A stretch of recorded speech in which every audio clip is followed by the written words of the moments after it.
Գիտեք, եկեղեցի մի դիսը մենք մեր ներքին հարցն է Գաթողիկոսի հարցը։ Ինչա լինի իրավունք չունիք միջամուխը լալ։ Ինչ կսպասվի այս բայկարը ինչով պիտի ավարտի։ Եկեղեցին պետք է դուրս գա Հայաստանի Հանրապետության պետականության ու ժողովրդի դեմ մղվող հիբրիդային պատերազմից։ Լուծումը դա է, ոչ թե հավատացյալը պետք է գնա եկեղեցի, եկեղեցին պետք է գնա դեպի հավատացյալը։ Սա է խնդիրը։ Եկեղեցին ունի վերափոխման խնդիր, ներքին ինքնամաքրման խնդիր։ Դա ունեն բոլոր եկեղեցիները աշխարհում, զուտ հայկական ֆենոմեն չէ։ Վիճակի մեջ Ռուսաստանը ինչու պիտի ուզե Հայաստանի մեջ իշխանությունը վերցնել կամ իշխանափոխություն կատարել կամ խանգարել ձեր կարծիքով։ Ինչ է շահը։ Դուք լուրջ եք այդ հարցը Դե տալիս։ անլուրջ չէ, ամեն բարակայ։ Եթե պատերազմը ավարտվեց, դա Պուտինի իշխանության վերջն է, որովհետև Պուտինը 3 տարի, 3 օրում Կիև էր մտնում, 3 օրում, 3 տարի դեգերում է Ուկրաինայի տարածքներում։ Ամենայն հավանականությամբ Իլհամ Ալիևը սպասում է 2026-ի ընտրություններին, որ այդ ընտրություններով Հայաստանի Հանրապետությունում կարող է իշխանության գալ Մոսկվայի դրածով։ Ձեր կարծիքով օգոստոսի 8-ին Վաշինգտոնյան համաձայնագրերը ինչու կնքվեցին 1 տարով։ Եվ ինչու խաղաղության համաձայնագիրը ոչ թե ստորագրվեց, այլ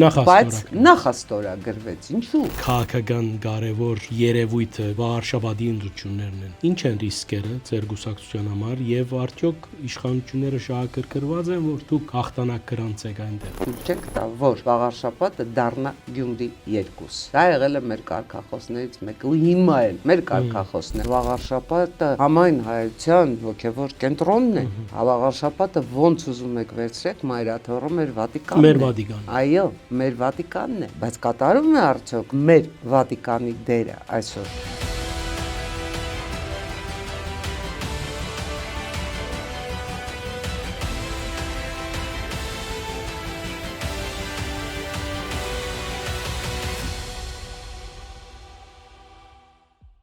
Բարև ձեզ Արևելքի հարթակով, հիշեցնեմ, որ կշարունակենք մեր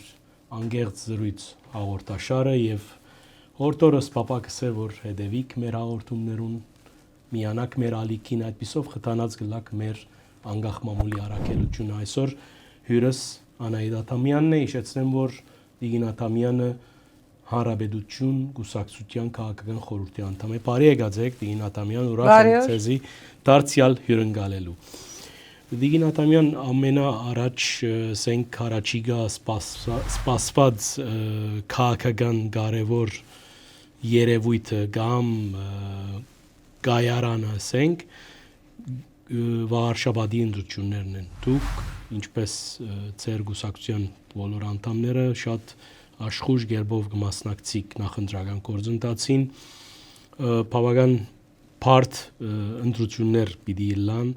Ինչ են ռիսկերը ձեր գուսակցության համար եւ արդյոք իշխանությունները շահագրգռված են, որ դուք հաղթանակ գրանցեք այնտեղ։ Շնորհակալ եմ հրավերի համար։ Դուք միանգամայն ճիշտ եք, Վարշապատի տեղական ինքնակառավարման մարմնի ընտրությունները ինքնաբերաբար վերածվել են քաղաքակրթական ու քաղաքական ընտրության եւ դա միանգամայն հասկանալի է 2026-ի նախօրեին։ Հարցին իշխանությունները շահագրգռված են թե չէ, կարծում եմ նման հարց ընդհանրապես գոյություն չպիտի ունենա ժողովրդավարական Հայաստանում, որովհետև այստեղ պիտի շահագրգռված լինի ժողովուրդը։ Իշխանությունները բնականաբար ունեն իրենց տեխնացուն, աշխատում են իրենց տեխնացուի համար եւ որևէ այլ տեխնացուի առումով շահագրգռության մասին հարց լինել չի կարող։ Մեր շանսերը, ես կարծում եմ, բավականին բարձր են։ Եվ ընտրարշավի սկզբի ու այսօրվա հետ համեմատ այդ շանսերը ավելի ու ավելի բարձրանում են, որովհետև իսկապես մենք շատ ակտիվ քարոզարշավ ենք անում։ Մեր տեխնացուն ծնյալ էջմիածինցի է, էջմիածնի խնդիրները գիտի այբից ֆե, գիտի դրանց լուծումները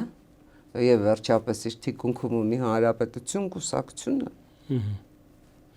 Գիտեք Տիգին Աթամյան, դժվարություն կա, որ մեր իշխանությունները հատկապես քաղաքացիական պայմանագիրը անշուշտ դիմ ընտրություններու վերաբերյալ ինչ որ որոշակի վախեր ունի, որոշակի անգումներ ունեցավ, հիշենք Էջմիածնի բարական, որում պատճառով արտահայտ ընտրությունների գնացին կա։ Հիշենք Գյումրիի բարական եւ այս բոլորը գխոսին ինչ որտեղ ոչ միայն թերացումներու մասին, այլ նաեւ ճիշտ քննադատական դալու մասին, որովհետեւ ըստ երևույթին մեր ժողովուրդը ավելին կբահանջի իշխանություններն եւ չստանար ինչ որ պետք է ստանա դարբեր արումներով քաղաքի խնդիրներու վերաբերյալ դարական հարցերու լուծման վերաբերյալ օրինակ ու լսված է որ մեր այս տարուն Վաղարշավադի պես հրաշալի քաղաքը անդերշուներու խնդիր ունի այսինքն եւ բազմատիվ խնդիրներ միայն թափառող շների խնդիրը չի բուն Վաղարշապատի տրանսպորտի Վաղարշապատում աշխատող ներքին տրանսպորտի հարց կա ահավոր վիճակում են ենթակառուցվածքները հարցս ինչ է այս բոլորը գուտագելով Գյումրի երկու լալու դրամատրություններ կան ընկալեցիք ինչը սել գուզը։ Ես մի քիչ Վաղարշապատից խոսեմ, անցնեմ ձեր հարցի։ Մենք երևի թե Վաղարշապատի բազմաբնակարան շենքերի բոլոր նկուղներում եղել ենք։ Սարսափելի վիճակ է։ Ենթակառուցվածքների մաշվածությունը ուղղակի չափսահման չի ճանաչում։ Պիտի լուծվի պարտադիր։ Բակերի վիճակը։ Չասած նրան, որ բավականին անբարեկարգ են, բազում անօրինական շինություններ կան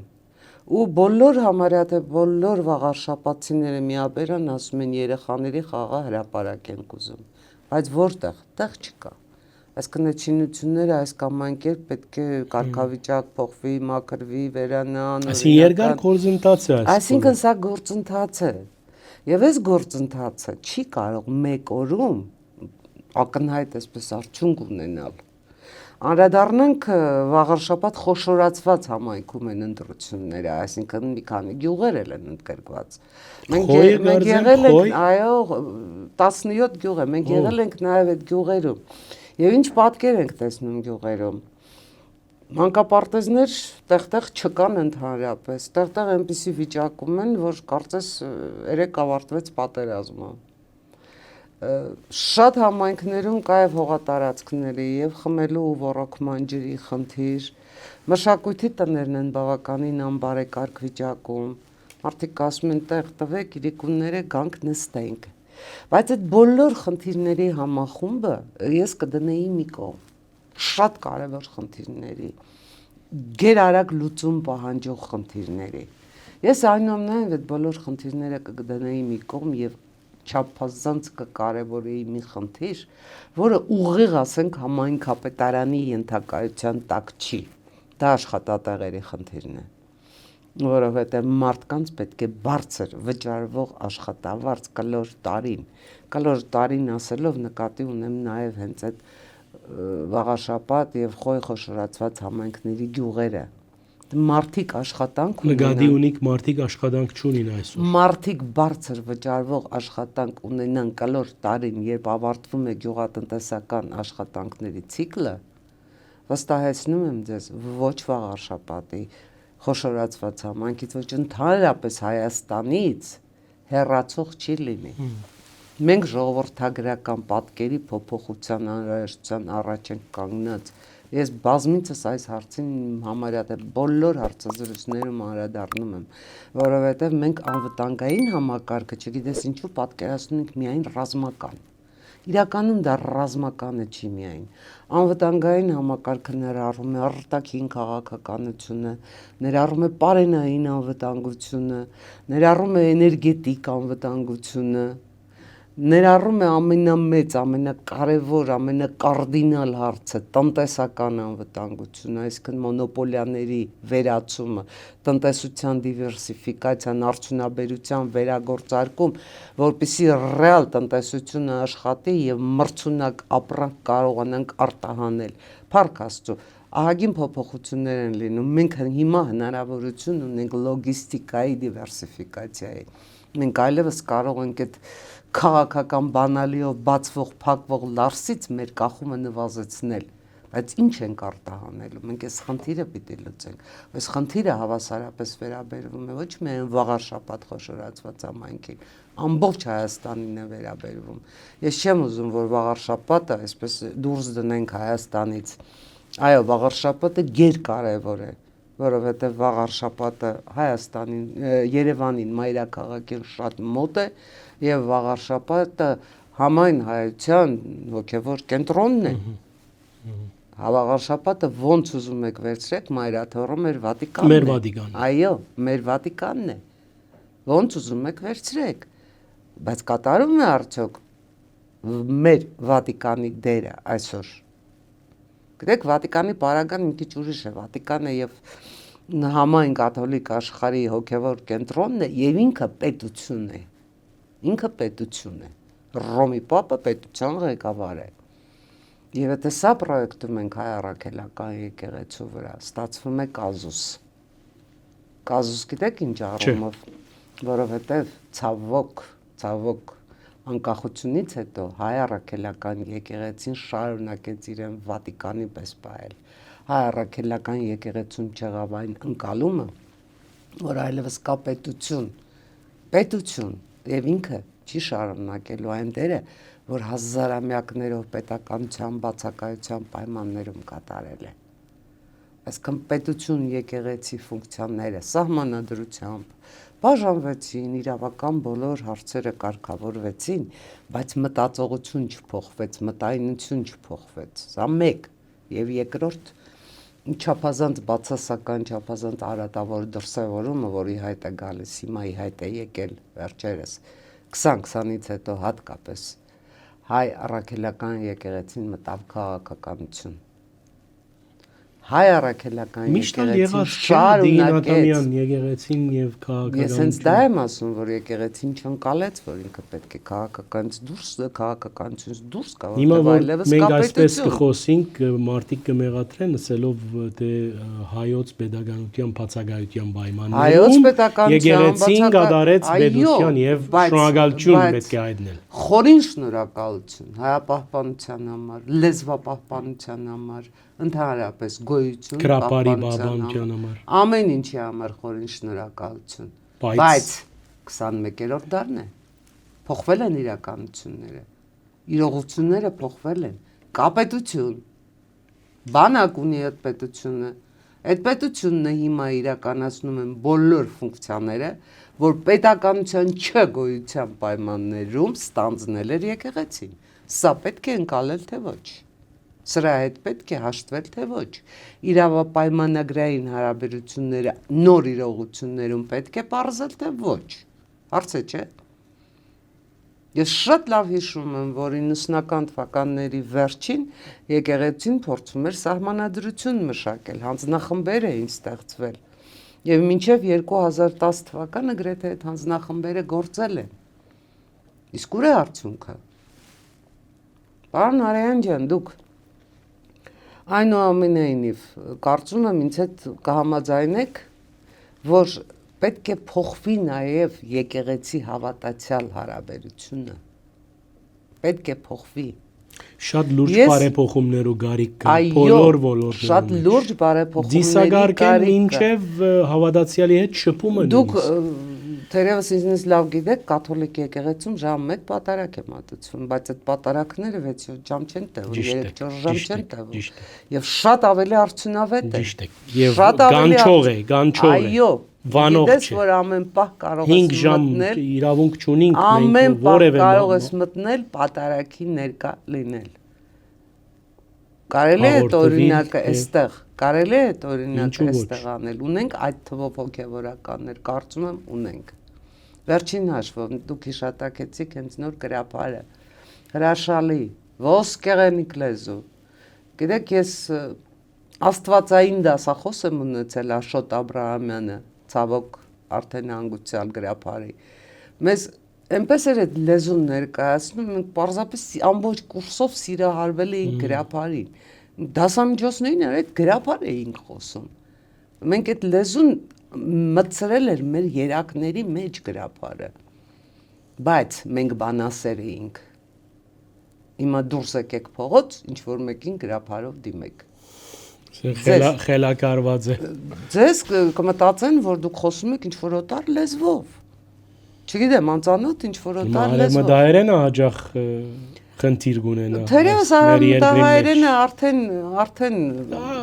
հավանաբար սիրիահայերում կալեն յետք, բայց խոսեք գրափար, ձեզով է հասկանալու։ Գիտեք, այդ հարցը այն ժամանակ, որ ես ասում եմ եկեղեցու սահմանադրության փոփոխությունների, սահմանադրության ձևավորմանը, այդ հարցը այն ժամանակ էլ էր քննարկվում, բայց մեր պատարակների լեզուն շարունակեց մնալ գրափարը, մեր շարականները գրափարով են գրված հիմնավորմամբ, շատ ավելի հասկանալ չի լինի աշխարհաբարով հարաբերվել ժողովրդի հետ։ Համաձայն եմ, դուք գոչներ մեր եկեղեցին բացվի։ Այո, ես արմատական խնդիրներ եմ։ Հավանաբար եկեղեցին իր բաժարները ունի, բայց եկեղեցին ունի իր ավանդապաշտությունը, եկեղեցին դա անցալում է իբրև իր արմատների վրա հարձակում, իր ավանդույթների վրա հարձակում։ Գծգվում է այդպես։ Այո, եւ ոչ թե փորձում է ընկալել, ոչ թե փորձում է իր դերն ու տեղը պարզել 21-րդ դարում, այլ փորձում է պահպանել ինչ իրեն 301 թվականից ավանդված է։ Պիտի սորվինք գաթոլիկ դժբախտաբար այդպես եմ գաթոլիկ եկեղեցի եմ պիտի սորվինք։ Այո, հիմա մեզի դերևս մեղատրեն։ Եվ ոչ միայն կաթոլիկ եկեղեցուց, պարոն Արայան ջան, եկեք հաշվի առնենք, թե ասենք մամեդական աշխարհում ինչ քննարկումներ են գնում։ Արմատական քննարկումներ են գնում շիաների, սուննիների փոխհարաբերությունների, ընդհանրապես Մուհամեդի, Ալլահի, այնպիսի քննարկումներ են գնում, ես հետևում եմ Եգիպտոսի այդ Իսպանիան անունը մոռացա կենտրոնի Ազհարի հոգևոր շնորհակալ եմ։ Հետևում եմ այդ հաղորդագրությունները։ Միշտ դիսկուրս կա, քննարկում։ Այո,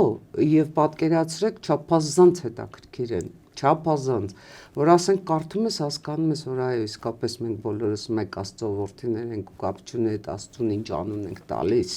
Հիմա ինձ բոլորը կքարկոծեն, բայց դա իրականություն է։ Այո, բայց դա իրականություն է, երբ ասենք այդ խոհափիլիսը։ Քանի մենք իսլամը չենք գիտեր, հոնգեգու կա։ Այո, մենք իսլամը չգիտենք, մենք իսլամը չգիտենք։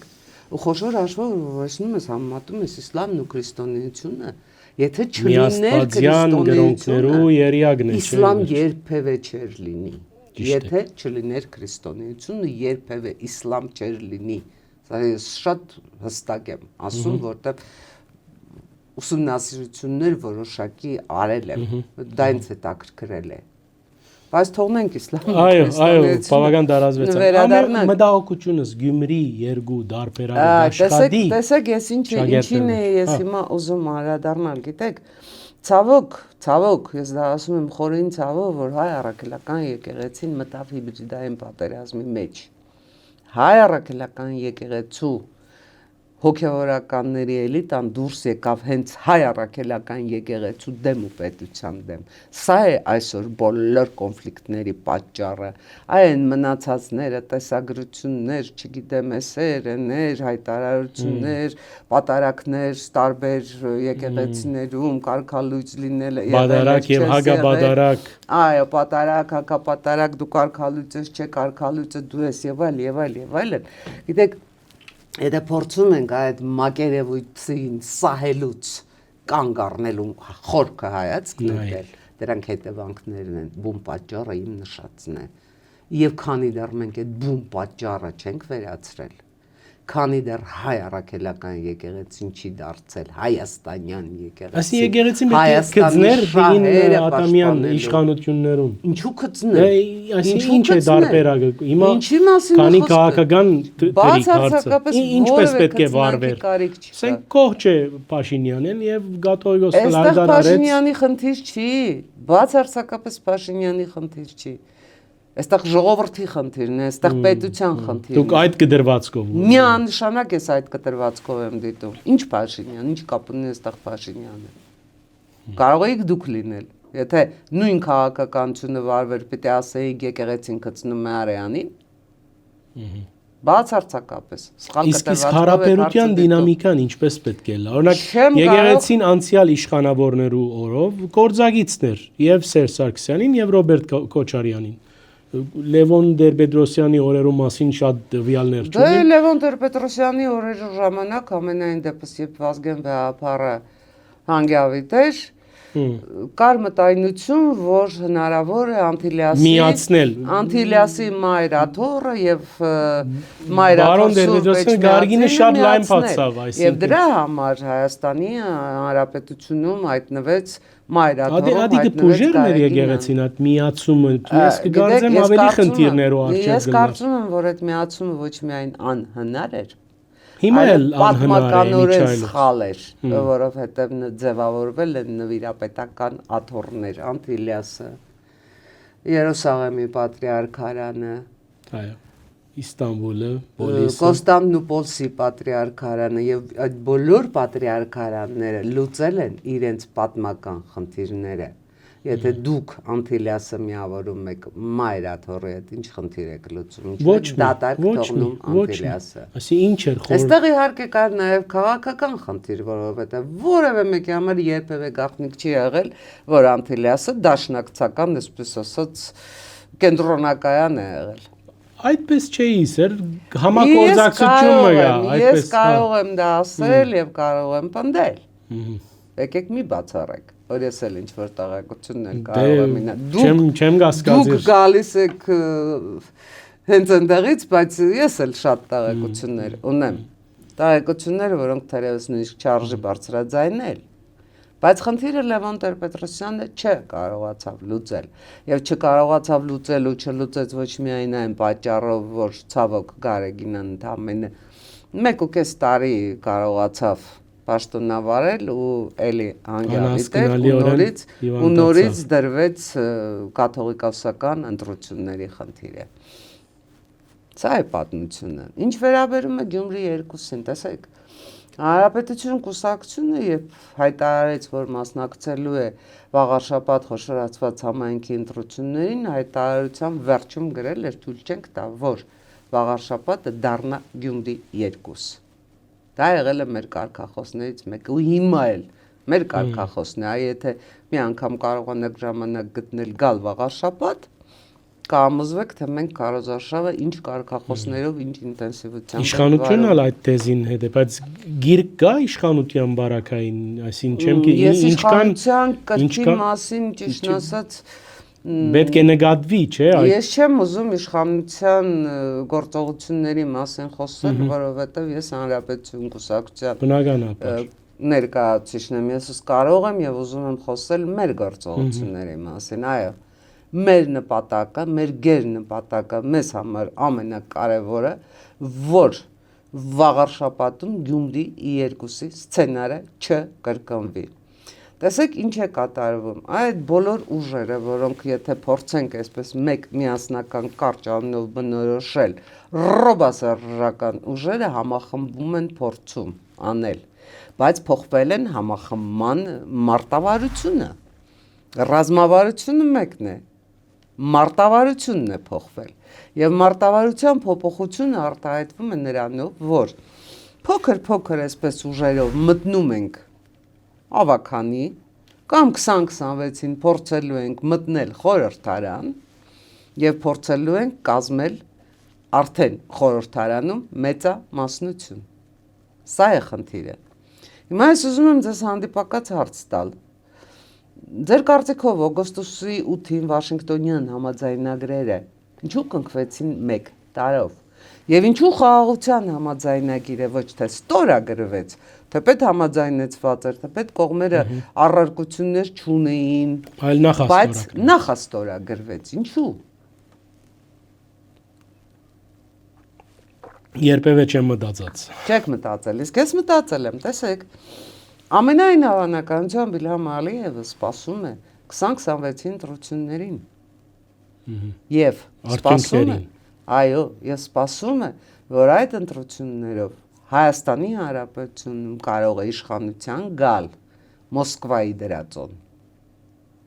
Իսկ այդ ժամանակ արդեն ինքը ոչ թե խաղաղության համաձայնագիր կստորագրի։ Պատերազմ կհայտարարի։ Ես չգիտեմ պատերազմ կհայտարարի, թե ոչ նման հայտարարություն անելու իրավասություն չունեմ եւ դա իմ կողմից չափազանց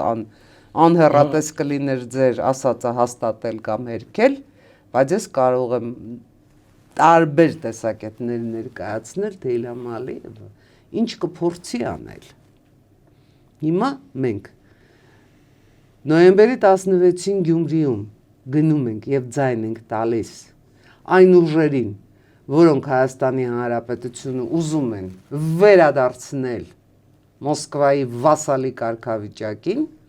այն պարագայում, երբ այդ վասալությունը մեզ վրա արժեցավ Արցախ եւ Հայաստանի Հանրապետության տարածքների օկուպացիա,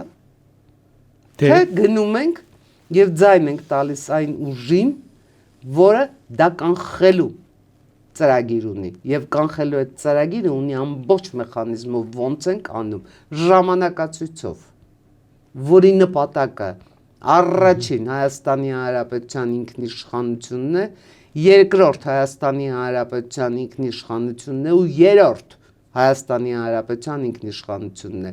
Եվ այդ ինքնիշխանության ամրակայումը այսպես քաղաքական հայտարարություն չի, էլի։ Տեսեք, մենք ինքնիշխանության կողմնակից ենք, ոչ, մենք այդ ինքնիշխանության ամրակայման հզոր տնտեսական ծրագիր ունենք, քաղաքական ծրագիր ունենք, սա է մեր տարբերությունը թերևս բոլոր մյուս ուժերից։ Եվ մենք կարող ենք այդ ծրագիրը իրականացնել, մենք այդ ներուժը ունենք։ Դուք բացիկ այն Պանդորայի դուպը, որ ես պիտի ես սիրում եմ այդ Պանդորայի արկղը շատ հաճախ բացել։ Գիտեք, Մոլդավիո Դիգին Սանդու շատ ծայրահեղ ոճով, այսպես վճռական ճշտական իմաստով հայտարարեց, թե Ռուսաստանը պիտի փորձի անպայման Հայաստանի մեջ իշխանությունը վերցնել իր ձեռքերում։ Դա ինչ Պարոն չեք միայն Մայա Սանդուի հայտարարությունը այսպես առանձնացրել։ Հայաստանի փորձառությունը ալգա, գիտեք։ Այո, Մոլդովայի փորձը մեզ համար շատ կարևոր է, մեզ համար գերկարևոր է Վրաստանի փորձը բացասական իմաստով։ Դուք վախ ունիք այդ առումով։ Մեզ համար գերկարևոր է ռուս-ուկրաինական պատերազմը, այո, պատերազմի ընթացքը։ Ձեր գնահատականով ինչու ռուս-ուկրաինական պատերազմը, այսքան բանակցությունների, այսքան ինչ ասեմ, ռազմական բախումների, կորուստների, մարդկային հանրագումարում չի ավարտվում։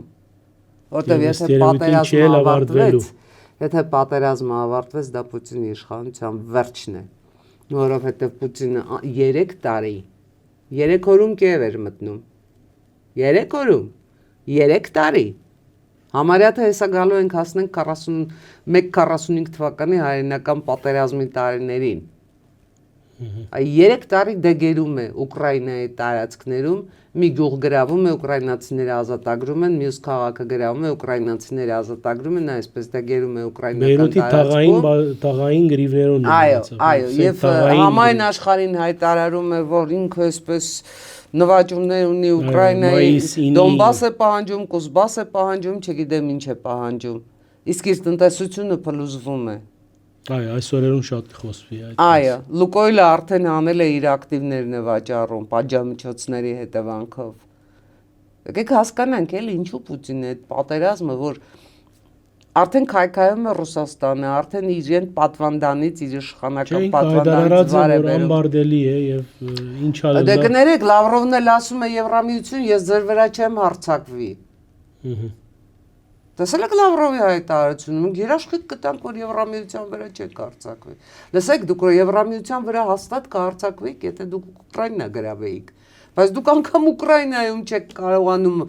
ռեալ շոշափելի հաջողության հասնել, ինչ Եվրամիության վրա հարձակվել։ Հա, փորձեր անելու եք, այսպես մանր-մուներ, ինչ որ տեղեր, ինքնաթիռներ, նավեր, էսեր կրակելու եք։ Այս վիճակի մեջ Ռուսաստանը ինչու պիտի ուզե Հայաստանի մեջ իշխանությունը վերցնել կամ իշխանափոխություն կատարել կամ խանգարել ձեր գարձիկով։ Ինչ է շահը։ Դուք լուրջ եք այդ հարցը տալիս։ Դե անլուրջ չէ, ամեն բարակային։ Վստահաբար դուք այդ հարցը ինձ այսպես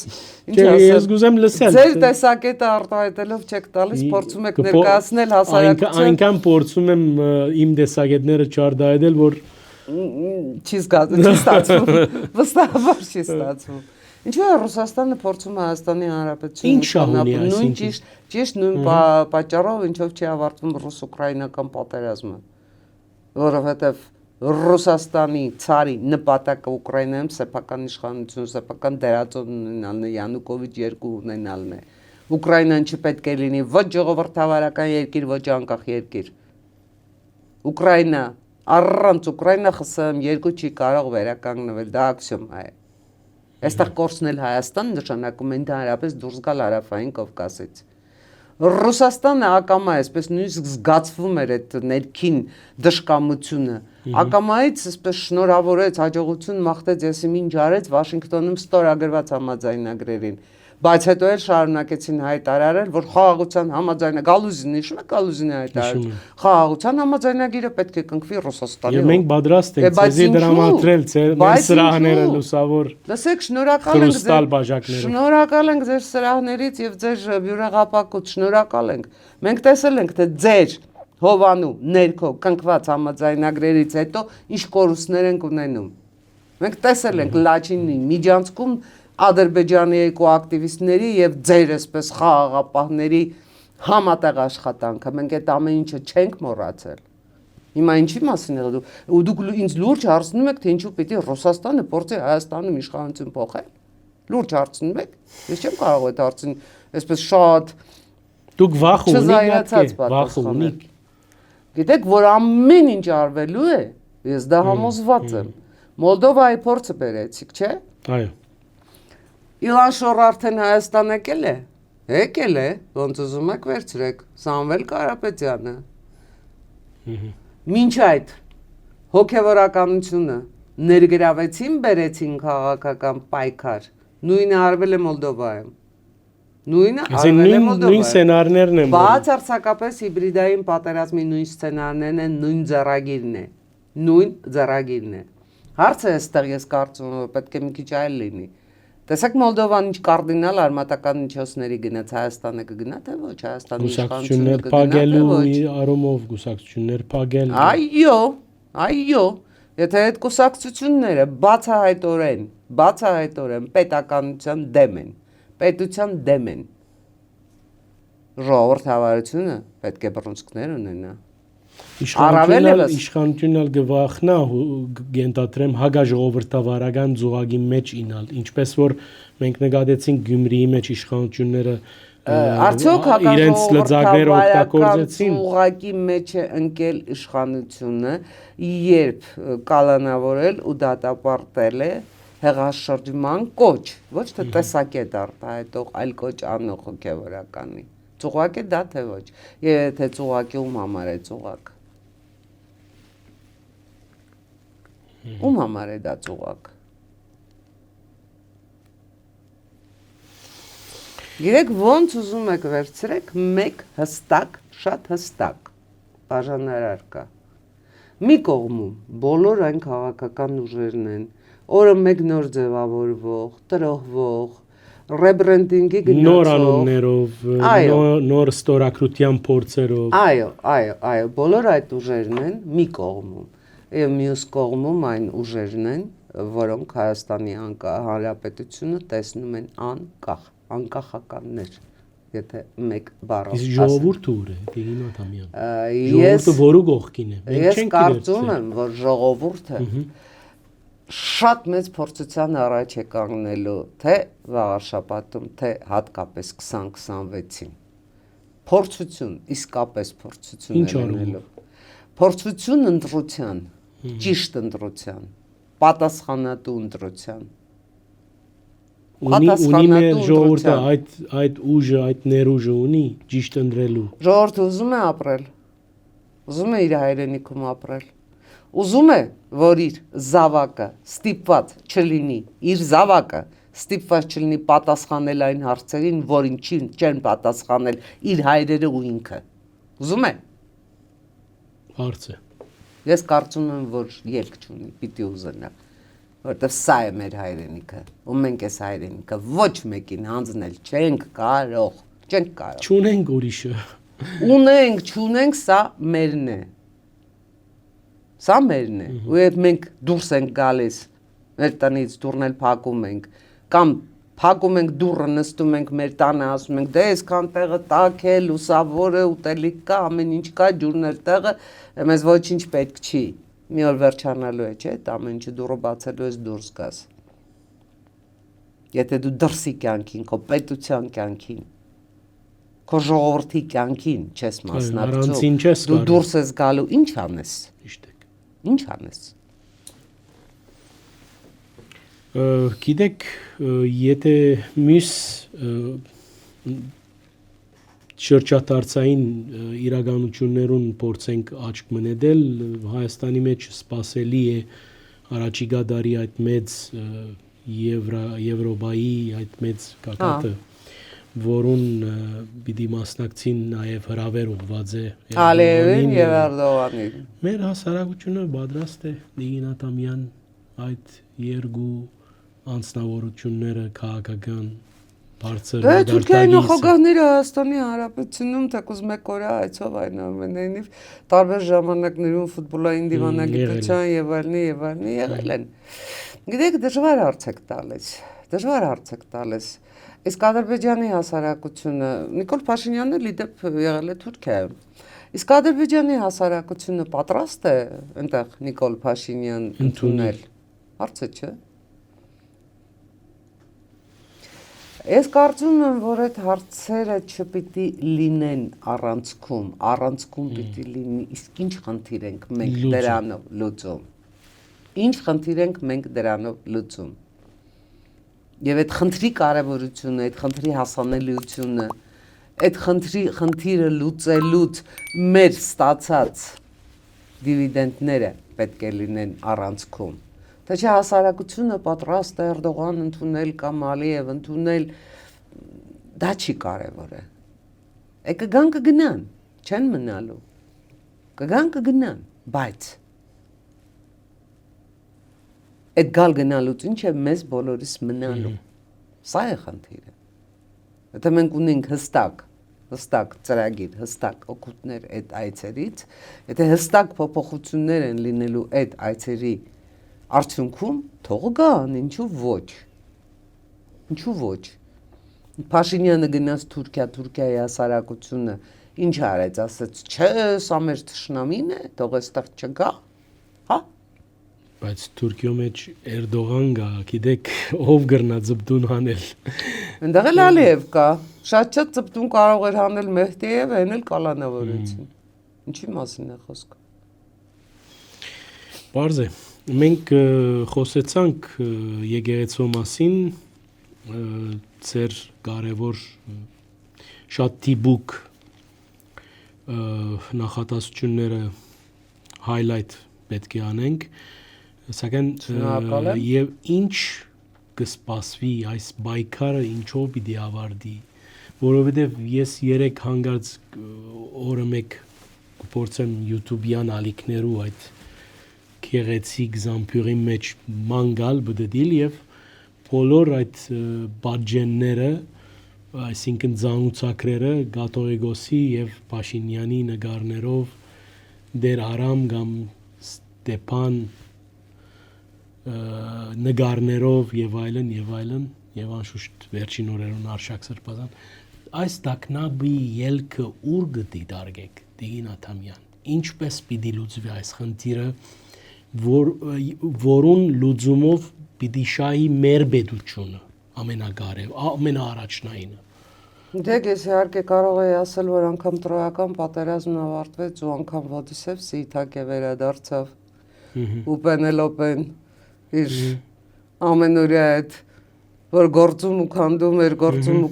էր սպասեց Ոդիսևսին բայց ես կփորձեմ ռեալ այո գեղեցիկ էսպես պատմական Դուք նաև ջանցած եք Կարեկին Գաթողիկոսին, նաև հոդվածներ գրած եք, ես կարդացած եմ մի քանի հատ։ Այո։ Ես պատիվ եմ ունեցել թե Գարեգին Ավեհափարի հետ շատ լավ հարցազրույցներ վարել, թե Գարեգին ավելին Վազգեն Առաջինի, ու դա իմ ասենք կյանքի ամենա երջանիկ հանդիպումներից է եղել Վազգեն Առաջին կաթողիկոս էր ժամանակ ես նոր ամսագրի հիմնադիր էի մեզ շատ այսպես սրտանց գրված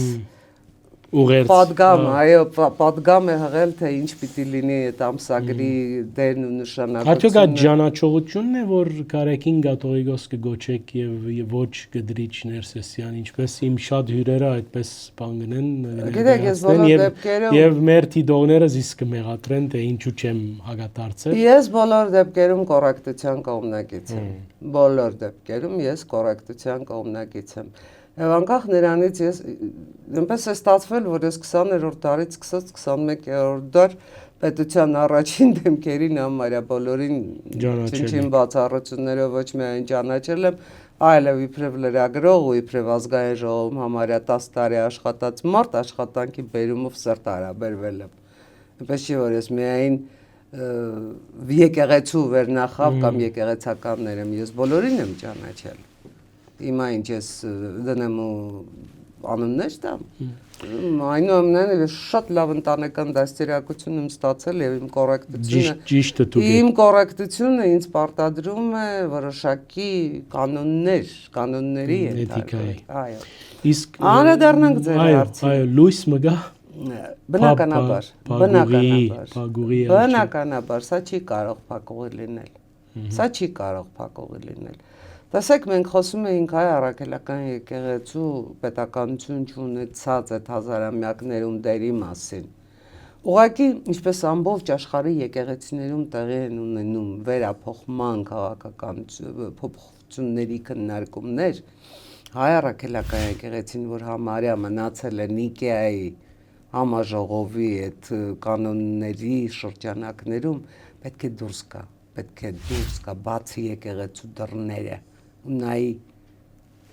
նայի իր հավատացյալների աչքերին։ Եկեղեցի ոչ թե հավատացյալը պետք է գնա եկեղեցի, եկեղեցին պետք է գնա դեպի հավատացյալը։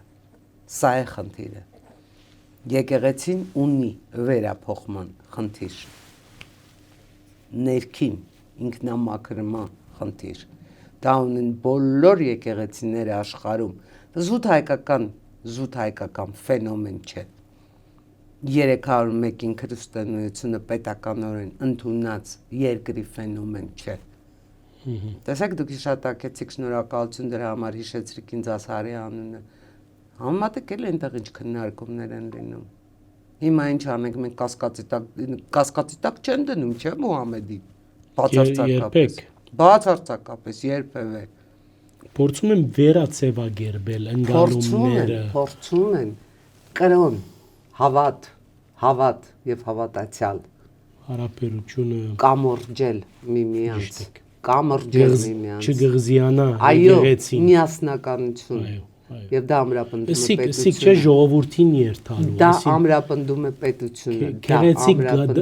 դաջարները շատ կարևոր են մեր ժողովրդին, բայց այդտեղ չէ խորհուրդը։ Բայց մենք իրական խորհուրդը այդ չէ։ Կանչելի տաճարներում մենք ինչ ենք անում։ Իրական խորհուրդը, որ մեր միապան հայրերը փանդեր այցելեն,